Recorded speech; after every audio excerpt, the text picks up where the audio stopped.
Olá, bom dia, tudo bem, gente? Como vocês estão? É uma alegria estar hoje aqui com vocês.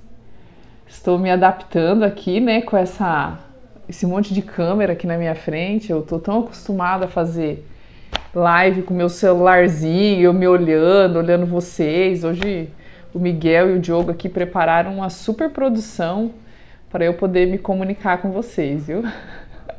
Espero que dê tudo certo. Então vamos lá, bate-papo com uma diretora de escola.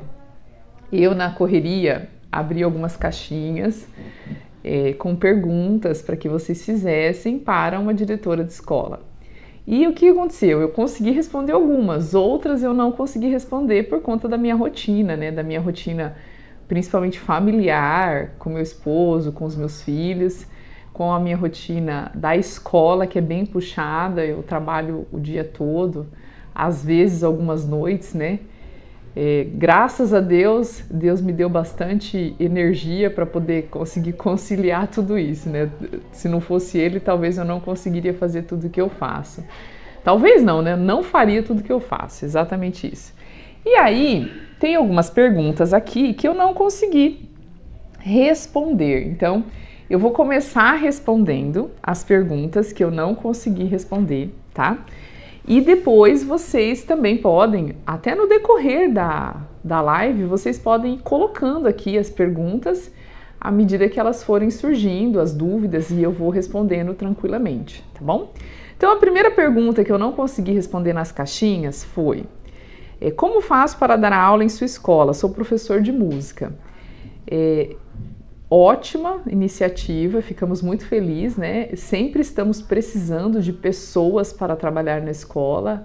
A escola tem sempre um processo seletivo de recrutação de novos colaboradores, e o primeiro passo é você encaminhar um currículo. Esse currículo ele pode ser entregue tanto na recepção das unidades que a gente tem, né, do Colégio Harmonia, quanto também pelo próprio Instagram, naquela mensagem que a gente manda em inbox, né? E ali você pode mandar o seu currículo dizendo: olha, conversei com a Thalita, diretora da escola, segue o meu currículo para avaliação. E aí, assim que nós tivermos as vagas, né, para os respectivos cargos, nós fazemos um processo seletivo. E aí, certamente, nós chamaremos aqueles que enviaram e deixaram os seus currículos, tá? E aqui tem uma outra pergunta, que é assim, ó: como encaixar a educação clássica junto ao cronograma do MEC?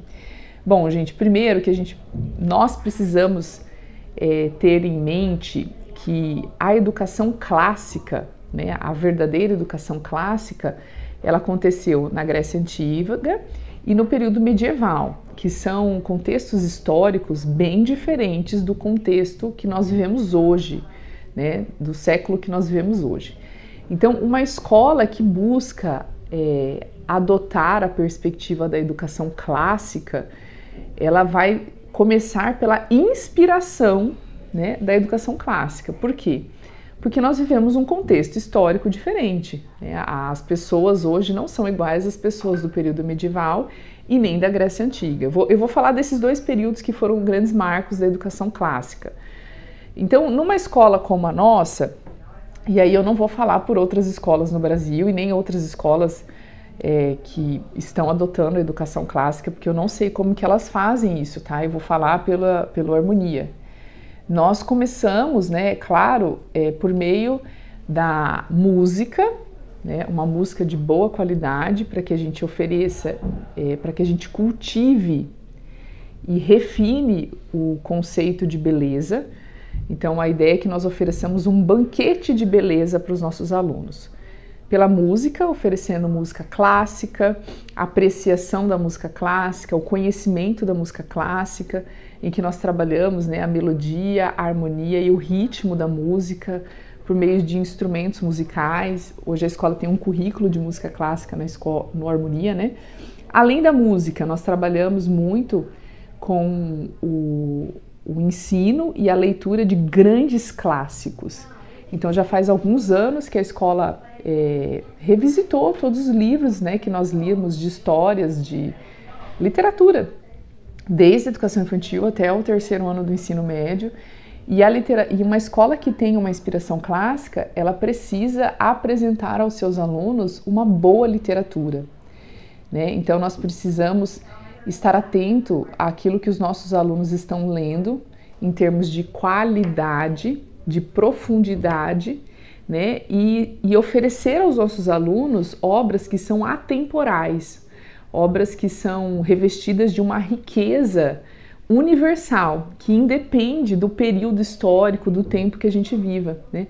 Elas são obras que trazem riquezas de valores, virtudes, contextos, né? E tudo isso vai funcionando como um repertório de vidas, de histórias de vidas que nós não conseguiríamos viver em nossas próprias vidas, né? Em nossa única vida, vamos dizer assim. E aí, uma escola que se inspira em educação clássica, ela precisa potencializar uma literatura de qualidade, se baseando nos grandes clássicos, né, de grandes autores, e com isso ela vai incrementar a poesia, o poema de qualidade, né, as poesias épicas, as tragédias, as comédias, tudo isso vai sendo acrescentado no currículo conforme a faixa etária, a favor do desenvolvimento da linguagem, né, do desenvolvimento intelectual, do desenvolvimento abstrato, do desenvolvimento moral, do desenvolvimento da personalidade. Então, uma coisa está totalmente conectada com a outra. Então, à medida que a gente vai trazendo para os nossos alunos essa perspectiva da educação clássica, por meio da música, da literatura, dos livros, dos poemas, das poesias, e também de outras propostas. Então, dentro da proposta de educação clássica, nós trabalhamos muito a educação física, a educação do corpo, a educação em virtudes, o desenvolvimento de bons hábitos, hábitos operativos, que venham com o passar do tempo, que virem, né, virtudes, porque a virtude ela deixa de ser um hábito mecânico, ela passa a ser um hábito intencional, intrínseco do ser humano, em que ele age pelo bem, porque ele quer o bem, né? E aí a gente vai encaixando todas essas ferramentas, todos esses conteúdos, essas disciplinas, né? E vai aprimorando o currículo da escola. Não é que a gente abandona aquilo que a escola já trabalhava, não, a escola sempre trabalhou com muita coisa boa, né? Sempre foi muito técnica. A ideia de trazer a educação clássica, ela vem para aperfeiçoar e refinar ainda mais a formação humana e integral desse ser humano, tá? A terceira pergunta, como lidar com os alunos que não acompanham o planejamento? Essa é uma pergunta muito ampla, eu vou tentar responder primeiro perguntando assim, o porquê que esse aluno não está acompanhando, né, o planejamento, as expectativas da série, se são questões comportamentais ou se são questões emocionais, se são questões intelectuais. Primeiro nós precisamos compreender o contexto que esse aluno está e quais os motivos que estão favorecendo o não acompanhamento, né? Um desempenho escolar insatisfatório. E aí precisa ser feito um trabalho de acompanhamento e de muita parceria com a família, certo? Então nós precisamos entender como que é a rotina desse aluno em casa, desde o sono, alimentação, higiene, cuidados, com quem ele convive, quem são esses pais, como é a rotina desses pais, quais são os cuidados que esses pais têm com esse filho, com essa filha. E aí, partindo desse panorama global da vida deste aluno, a gente vai entendendo, por vezes, quais são as suas principais dificuldades e limitações. A maior parte dos problemas pedagógicos, eles são sanados com uma boa conversa e uma boa parceria com as famílias, por meio de uma reorganização de rotina, de estratégias educativas, né? De educação mesmo, né? Às vezes os pais, eles não estão agindo de forma correta por falta de conhecimento, por estarem na ignorância. E se a escola tem um bom setor de orientação educacional, que a gente chama, que faz essa ponte entre família e escola, ela consegue, esses profissionais que atendem as famílias, ajudá-los e formá-los para que eles, de fato, consigam ajudar os seus filhos a superarem as suas dificuldades pedagógicas, comportamentais e socioemocionais. Então, o primeiro passo é esse, né? Esse trabalho escola-família, nessa parceria, para a gente identificar quais são os possíveis problemas e tentar organizar e sanar esses possíveis problemas. Caso a gente não consiga, aí nós temos um hábito de estar encaminhando esta família para uma boa orientação parental, né? E aí, por meio dessa orientação parental, ali vão se estudar se essa criança tem algum transtorno do neurodesenvolvimento ou se é só uma disfuncionalidade familiar, e qual é essa disfuncionalidade, como ela precisa ser sanada, como essa família precisa ser apoiada para resolver isso e para ajudar o seu filho a superar este período, né? Agora, se tem algum outro transtorno envolvido, certamente envolverão outros profissionais para que a gente possa compreender quais são as dificuldades e limitações individuais que precisam ser ajustadas tanto em casa quanto na escola para que esse aluno supere essas dificuldades e consiga acompanhar as expectativas daquela série, respeitando sempre a sua funcionalidade e as suas características individuais, né? A quarta pergunta é: como saber se certas atitudes são da adolescência ou do caráter já formado? Vamos lá. Existem características que são específicas da faixa etária, da adolescência mesmo. Então, vou dar um exemplo para vocês. Aquela irritabilidade, aquele complexo, né, de interioridade, em que eles ficam mais fechados em si, nas suas ideias, pensamentos, fantasias, sonhos, e começam a falar menos com a família. Mas falar menos não quer dizer que eles não falem, que eles não se comuniquem com a família, tá, gente? Precisa levar em consideração os extremos, né? Quando esse adolescente não tem mais contato nenhum com a família, aí sim existe uma disfuncionalidade que precisa ser verificada e esse adolescente precisa ser ajudado e essa família também, tá? Mas existe sim nessa faixa etária uma maior interioridade, então eu falo menos com os meus pais, estou mais focado nas minhas ideias, pensamentos e sonhos e fantasias e mais também focado no meu grupo, né, de adolescentes que eu convivo. Agora, isso precisa ser acompanhado, monitorado, né? Tá dentro de uma média, ele tem uma interioridade, porém ele ainda tem uma comunicação com os pais, já não é como era criança, quando era criança, mas ainda existe essa comunicação. Então, se ainda existe essa comunicação, se os pais são bastante participativos, sabem tudo que acontece com os filhos, quem são os amigos, os locais que eles frequentam, os ambientes que eles circulam. Se são pais que têm um grande interesse pelos seus filhos, eles perceberão o que é da faixa etária e o que destoa, o que já tem alguma coisa envolvida relacionado a um comportamento aditivo que envolve, né, pornografia, jogos, drogas, bebida alcoólica, entre outros, tá?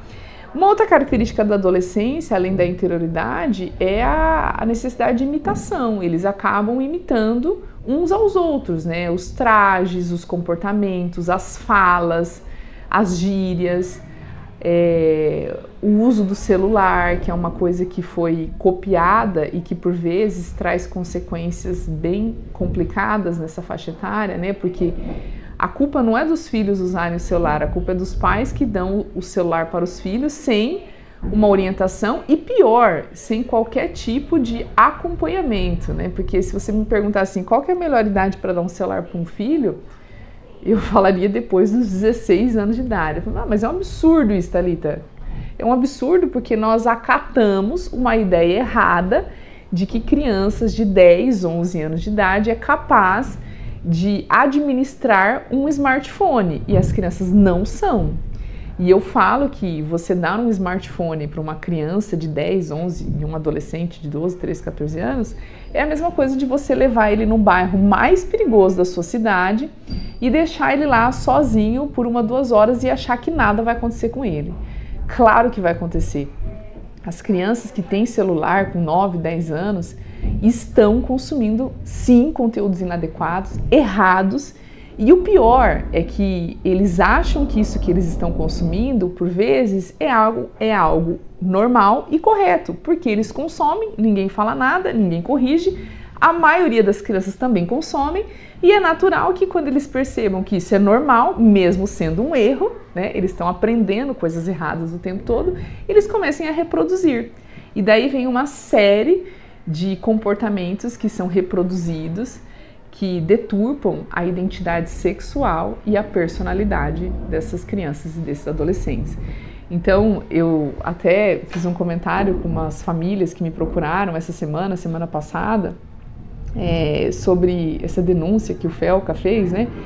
E eu falei, gente, tem muita coisa por trás daquilo que o Felca falou, que vem acontecendo de forma muito sutil e que os pais estão preocupados apenas com o produto final, que é a pornografia, que é a pedofilia, né? Mas tem muita coisa que acontece antes do filho chegar a ser uma isca de um pedófilo, do filho chegar a ter uma perturbação de identidade sexual, muita coisa que acontece antes e que os pais acham que não é nada demais e que isso vai deturpando toda a inteligência, vai corrompendo o caráter e vai gerando uma série de comportamentos inadequados que vão sendo reproduzidos como se fossem coisas certas, né? E aí os nossos filhos vivem diante de um erro porque ninguém corrige, né? Porque os pais se isentam das responsabilidades e por vezes acabam se perdendo e tendo resultados entristecedores, né? Então, assim, esses comportamentos na adolescência, que eu falei, a interioridade, a imitação, né? Isso é natural que aconteça. Porém, a gente precisa estar sempre caminhando junto, né? Não sendo uma sombra na vida dos nossos filhos, mas sempre os orientando, sempre os ajudando e colaborando nas boas reflexões. Não adianta mais a gente ficar dando lição de moral nessa faixa etária. A gente tem que promover que eles pensem sobre as coisas, que eles reflitam sobre as coisas e fazer que por meio desse diálogo em conexão, por meio dessa reflexão sobre as atitudes, os comportamentos, sobre o erro, sobre a verdade, por meio de toda essa reflexão, eles consigam dali tirar boas ideias, boas atitudes e com isso ter bons comportamentos na vida, né? Uma outra situação que me perguntaram aqui, que também fizeram uma pergunta, né? Tempo em família não fica prejudicado na escola integral? Os benefícios são maiores ou piores quando a criança estuda numa escola integral, né? Lembrando, gente, antes de responder essa pergunta, o Miguel tá me lembrando aqui, de eu dizer para vocês que nós temos ainda poucas vagas para o curso Pais Corajosos e Filhos Fortes.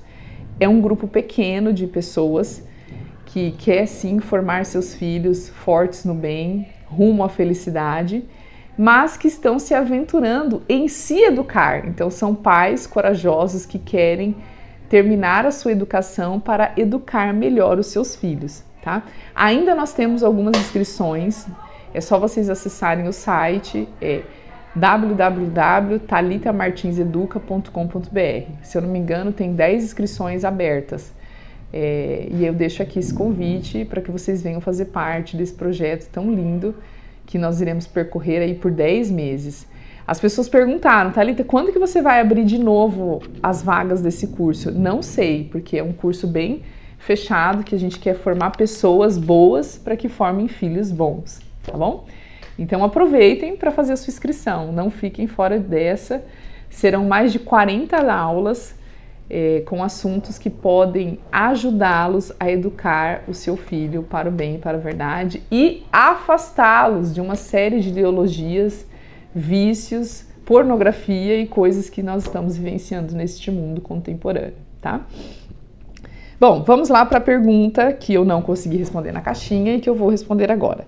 Tempo em família não fica prejudicado na escola integral?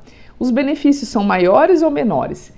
Bom, gente, a escolha de uma escola integral, ela vai depender muito da rotina e da dinâmica da família. Então, pedindo para digitar o site, acho que dá para digitar nos comentários do site, tá? Vamos lá. Então, a escola integral. Para que serve uma escola integral? Primeiro, a escola integral, ela costuma ter um currículo mais denso, né? Ela costuma ter uma proposta de oferecer um serviço que as famílias precisam também. Então, vou dar exemplos. Uma escola integral, como a Harmonia, ela não teria como ser uma escola meio período, oferecendo a proposta que ela precisa oferecer, que é uma escola de alta performance, com inspiração clássica e bilinguismo.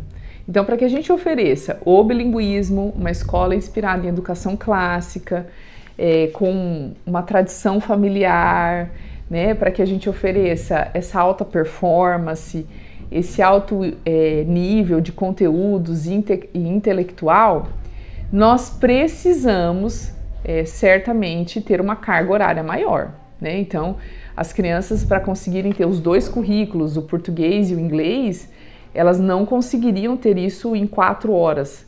Por isso que a gente oferece um período maior. Então, a criança vem de manhã, passa a manhã toda na escola e uma parte da tarde na escola, tá?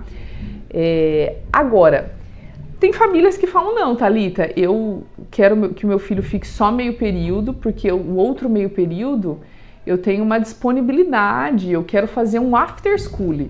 Não sei se vocês conhecem esse termo. Então, o tempo em família fica prejudicado? Depende muito, gente, da situação e da realidade da família. Então, como eu estava dizendo para vocês, se você é uma mãe ou um pai que tem disponibilidade para ficar com o seu filho no contraturno da sua escola, que você escolheu meio período, e nesse contraturno você tem um programa de after school. O que é um programa de after school? O programa de after school é quando você cria uma série de atividades extracurriculares que trabalhem o desenvolvimento socioafetivo, intelectual, social, familiar, valores, virtudes, tudo isso, certo? Então, você é uma mãe ou um pai que tem conhecimento sobre literatura, e se você não tem, você tem interesse, você quer que o seu filho aprenda sobre literatura, e aí por meio disso você vai lá, estuda e você faz um programa de leitura com os seus filhos. Maravilhoso, né? Eu tenho uma habilidade para trabalhar, além de literatura, outros conteúdos, outras especificidades. Ótimo! Então, se você é uma mãe, um pai disponível, que tem uma boa intenção educativa, que se esforça, que também estuda junto com o seu filho, de repente o seu filho não precisa de uma escola período integral. Pelo contrário, seu filho vai estar junto, né, com você, aprendendo com você, tendo a convivência familiar, que é a convivência mais importante que ele tem que ter na vida, com a mãe, com o pai, com os irmãos, e aí tá tudo maravilhoso. Agora, não é a realidade da maioria das famílias. O que a gente vem observando na maioria das famílias é a situação em que os pais, ambos, precisam trabalhar, a mãe e o pai, certo? Os dois precisam trabalhar, e aí ele se vê numa necessidade de colocar o filho em uma escola que atenda às suas demandas e esteja mais próximo daquilo que eles procuram quanto valores, virtudes, princípios, certo? E aí eles procuram uma escola integral. Por quê? Porque se eles não colocarem numa escola integral, essa criança precisa ficar meio período com uma outra pessoa. E essa outra pessoa, quem será? É uma avó maravilhosa, um avô maravilhoso, que tem disponibilidade, que tem uma cultura fantástica, que tem o hábito de ler, de estudar, de brincar, de ir atrás. Perfeito, né? Então não precisa da escola integral. Eu tenho uma babá fantástica, que tem uma formação maravilhosa, que tem uma cultura muito... foi uma pessoa bem formada. Também você não vai precisar de uma escola integral. Agora, Se você e seu marido trabalham o dia todo, você não tem essa pessoa da família para te ajudar, você não tem essa babá, a escola integral ela ajuda muito e ela atende muitas demandas das famílias que precisam, né? Agora, estudar numa escola integral não significa que você está depositando o seu filho lá. Escola integral não é sinônimo e não deve ser sinônimo de depósito de criança, pelo contrário. A escola integral ela está em constante comunicação com os pais para que a gente consiga alinhar os pontos e as estratégias educativas para formar integralmente essa criança e esse adolescente. Então, uma boa escola integral, ela tem que ter uma boa formação de pais, ela tem que ter um bom canal de comunicação com os pais, ela tem que ter uma boa proposta de contraturno, não apenas de brincadeira, mas de conteúdos, de propostas que trabalhem tanto as questões, as habilidades e socioemocionais, mas também que trabalhem competências intelectuais. E isso tudo precisa ser colocado na balança da família, para ver se vale a pena uma escola integral ou uma escola meio período, né? Então, eu acho que a escolha, ela deve ser literalmente pelos pais, dado a dinâmica da família, a rotina da família e as necessidades do pai e da mãe, tá bom? E a última pergunta que me fizeram aqui é como avaliar um período de adaptação no ambiente escolar. A adaptação no ambiente escolar, ela precisa ser avaliada tanto pelos pais quanto também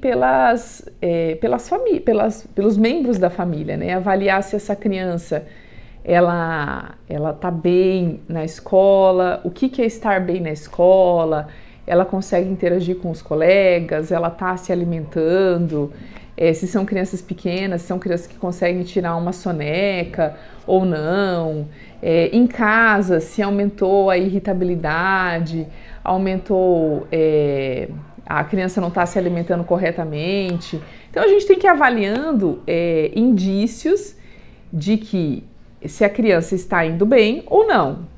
É natural que quando uma criança pequena vá para a escola, né, eu estou falando de crianças de 2, 3, 4, 5, 6 anos, elas sintam o impacto da separação da casa e elas sofram um pouquinho para se vincular e fazer novas relações. Isso é natural, tá? Agora, o que a gente precisa pensar? Nesse processo de novos vínculos que serão feitos e estabelecidos, e nesse momento de separação daqueles que cuidavam e educavam em casa, se essas alterações elas estão sendo sutis, então exemplo, tá dormindo um pouco, tá mais agitado à noite, não tá comendo tão bem, e aí a gente vai observar por 1, 2 semanas. É natural que no decorrer de 1, 2 semanas, esses comportamentos que vinham apresentando algumas alterações, eles sejam sanados. Por quê? Porque a criança já está estabelecendo vínculos na escola com professores, auxiliares, que gera uma segurança, uma estabilidade, um conforto, uma previsibilidade, e aí esses comportamentos, né, um escape de xixi, uma situação de excesso de irritabilidade, um sono que fica sendo interrompido, eles vão sendo sanados, porque a criança já está mais o que? Adaptada e equilibrada ao novo ambiente. Agora, Thalita, passaram-se 2 semanas e eu continuo observando meu filho muito irritado, muita alteração de sono, muito escape de xixi, de cocô. Aí a gente precisa avaliar o porquê que isso está acontecendo, se é só em decorrência de um período de adaptação na escola ou se existe uma outra dinâmica que foi instalada além da escola, na família, que está atrapalhando essa volta dessa estabilidade da criança, tá? Então isso tudo a gente precisa estar conversando de uma forma bastante próxima, escola e família. Tivemos perguntas no Instagram? No YouTube tem como ir introduzindo tratar a sexualidade na vida dos filhos com a verdade, mas respeitando a idade. Sim, então, primeiro quando a gente fala de sexualidade, a gente não vai falar especificamente de sexo, tá? Então, desde pequenininho, a gente vai falando sobre as particularidades do menino e da menina. Então, o corpo da menina é diferente do corpo do menino, né? Os cuidados que a gente tem que ter com esse corpo, né? Com as nossas partes íntimas. O banho, então, a partir de 1, 2 anos, o pai não deve mais tomar banho com a menina, a mãe não deve mais tomar banho com o menino, mas pode sim a mãe tomar com a menina e o pai tomar com o menino, né? Porque existe uma identificação sexual ali, ok? De mulheres e homens, né? Agora, além disso, precisa todo um cuidado que envolve a vestimenta, né? A higiene. Então, assim, a gente precisa desde pequenininho explicar a importância de usar roupas íntimas, roupas adequadas, confortáveis, que protejam o nosso corpo, que não exponham partes do nosso corpo, que são partes que devem ser protegidas, que são partes que são sagradas. Aí você vai falar de acordo com a sua crença também, tá, gente? Que são partes importantes, que somente pessoas muito de confiança, como o papai e a mamãe, podem ajudá-los. Um exemplo, a se limpar, a tocar nessa região, e dependendo da região, né, do corpo, né, da parte íntima, a gente ensina a criança para que ela cuide dessa parte e a gente não precise mais nem entrar em contato com a genitália, né? Então a gente vai desde pequenininho explicando isso.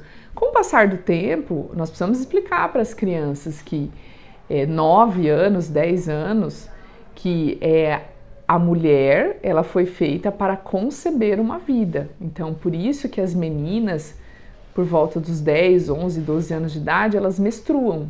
O que é a menstruação? Nada mais é do que o preparo do corpo para receber uma outra vida. Então, a menina tem um útero, a gente pode fazer uma analogia, o útero é uma casinha. Essa casinha, todo mês, ela está ali se preparando para receber uma vida. Quando essa casinha não recebe uma vida, ela vai o quê? Liberar toda aquela parte que não foi usada para receber uma vida, por isso que as meninas menstruam, para que no próximo mês esse útero se prepare para receber uma nova vida, né? E os meninos precisa ser explicado à medida que eles vão crescendo sobre a região das genitálias, o que pode acontecer, né? As ereções noturnas, o que é isso, o porquê que isso acontece. E aí explicar que à medida que nós vamos, o nosso corpo vai se desenvolvendo, né? As meninas, a mama, os pelos, né? Tudo isso vai surgindo, vai mostrando um sinal de maturidade. Agora, isso não significa que o desenvolvimento físico acompanhe o desenvolvimento da maturidade emocional. Então, aí que entra falar para as crianças e para os adolescentes principalmente, né? E ter cuidado com o que eles consomem no celular. Porque parte daquilo que eles estão consumindo no celular e na TV, por vezes, traz conhecimentos errados sobre a sexualidade, traz confusão sobre o tema e traz uma perturbação, né? Então, quando eles têm acesso a coisas feias, a coisas inadequadas, eles podem achar que aquilo é normal e aí com 12, 13 anos querer reproduzir aquilo, né? Então, isso, minha filha, não pode. Explicar que a pornografia, você não vai falar ao pé da letra o que é, mas você vai dizer, a pornografia são quando as pessoas não respeitam os seus próprios corpos, os corpos de outras pessoas, fazem imagens, vídeos de forma extremamente ofensiva, né? Se aproximando muito aos animais, aos instintos animais, que não é o que o ser humano foi provocado a vir a ser, porque o ser humano não é um animal, o ser humano é dotado de inteligência. E aí a gente vai, à medida que as crianças vão crescendo, falando sobre isso. Thalita, mas eu tenho que falar já aos 9, 10 anos? Bom, se o seu filho tem celular, um smartphone, você tem que falar tudo para ele, tá? Porque senão ele vai procurar e vai achar tudo no smartphone de forma errada. Ah, meu filho não tem um smartphone, mas ele tem amigos que têm. Então ele vai saber do mesmo jeito, porque ele vai na casa do amigo, o amigo vai na casa dele. Então você tem que ser a porta-voz da verdade.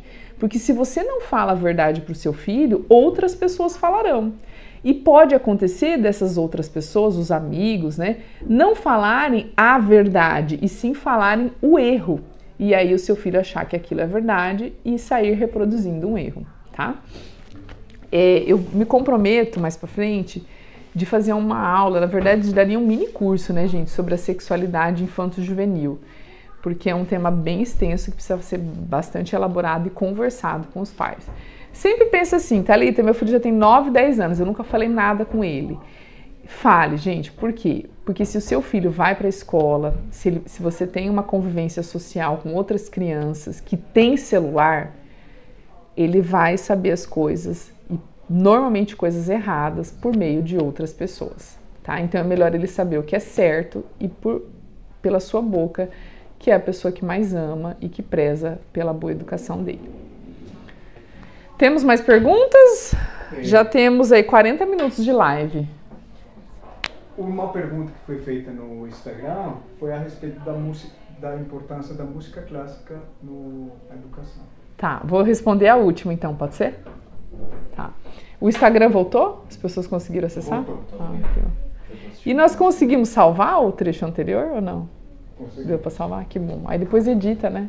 Tá. Pessoal, quem não se inscreveu no curso Pais Corajosos, aproveitem. Ainda temos algumas vagas, tá? O Diogo e o Miguel vão digitar o site para vocês terem acesso.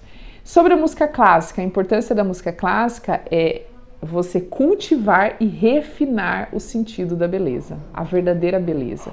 Oferecer uma música que tenha todos os componentes, a harmonia, a sintonia e a melodia.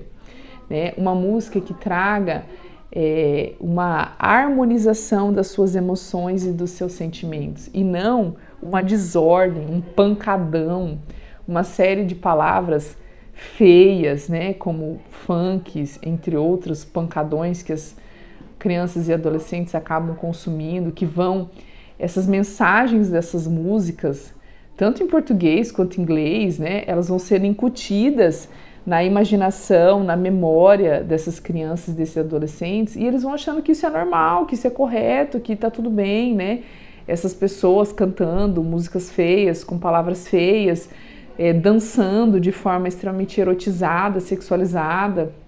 E aí você vai assistindo aquilo e vai falando, ah, tá bom, então eu vou fazer também.